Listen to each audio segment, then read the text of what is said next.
B.Ed 4th semester yoga शिक्षण प्रमाणपत्र. त्यानंतर आहे योगा. योगा म्हणजे काय? योगा एक जीवनशैली, सर्वांसाठी योगा. पतंजलीची सूत्रे कशा प्रकारची आहेत ते याच्यामध्ये लिहिलेलं आहे. अष्टांगाचे योगाचे प्रकार: राजयोग, हठयोग, लययोग, ज्ञानयोग, कर्मयोग, भक्तियोग असे 6 प्रकारचे अष्टांगाचे प्रकार आहे. त्यानंतर योगाचे फायदे कशा प्रकारे आहे तुम्ही इथं बघू शकता.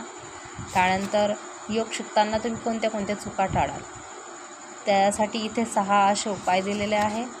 त्यानंतर योगासनाची सुरुवात कशा प्रकारे झाली त्यासाठी इथं पॅराग्राफमध्ये पूर्ण सविस्तरपणे दिलेलं आहे.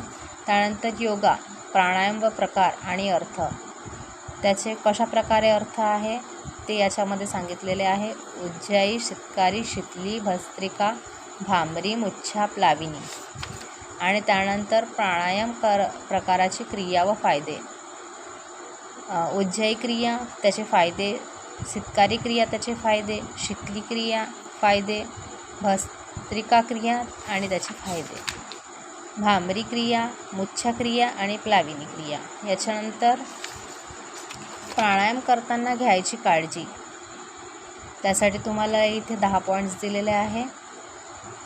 आणि त्यानंतर योग गुरूकडून शिकण्याचे फायदे कशा प्रकारे होतात, काय होतात त्याच्यासाठी इथे पूर्ण पॅराग्राफमध्ये तुम्हाला दिलेलं आहे.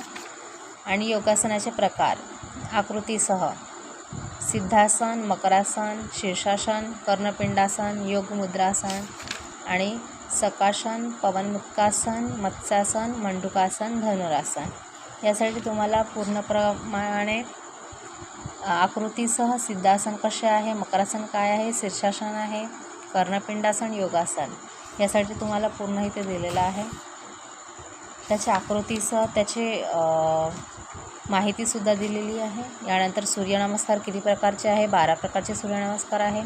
त्याच्या स्थितीसुद्धा दिलेल्या आहे, स्थितीसुद्धा दिलेल्या आहे. त्याचे नाव दिले आहे: प्राणासन, हस्तोत्तासन, हस्तपादासन, अश्वसंचालन, दंडासन, अष्टांग नमस्कार, भुजंगासन, अधोमुखासन, अश्वसंचालनास, हस्तपादासन, हस्तोत्तासन, ताडासन. आणि योगा आणि प्राणायाम याची माहितीसुद्धा दिलेली आहे, ही सुद्धा बघून घ्या. त्यानंतर ध्यान कसे करावे, कशा प्रकारे करावे त्याच्यासाठी थोडीशी माहिती दिलेली आहे. त्यानंतर ध्यान करण्याचे फायदे, बेनिफिट्स ऑफ मेडिटेशन. त्यानंतर ध्यानामुळे तणावमुक्ती, ध्यानाचे शारीरिक फायदे कशा प्रकारचे आहेत इथे दिलेले आहे, हे सुद्धा दिले आहे, ते बघून घ्या. त्यानंतर ध्यानाचे फायदे कसे घ्यावे हे सुद्धा दिलेलं आहे.